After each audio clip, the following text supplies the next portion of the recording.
Hey guys, welcome to our channel A Word a Day. Yesterday, I called my friend an introvert. So she asked me, what is your personality type? I really got confused because I'm neither an introvert nor an extrovert.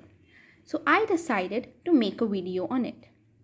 There are four personality types: introvert, extrovert, ambivert, and omnivert. Let me tell you the meanings.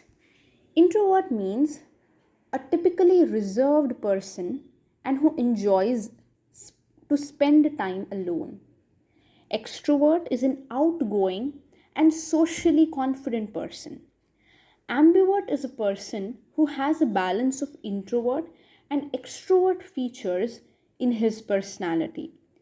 Whereas an omnivert is both an introvert as well as an extrovert.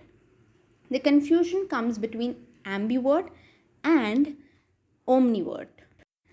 The difference is ambiverts try to balance between introversion and extroversion in all the situations, whereas omniverts are either extreme introverts or extreme extroverts according to the situation.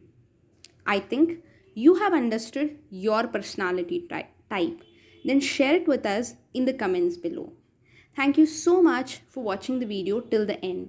Please like, share, and subscribe and help me reach 50 subscribers soon.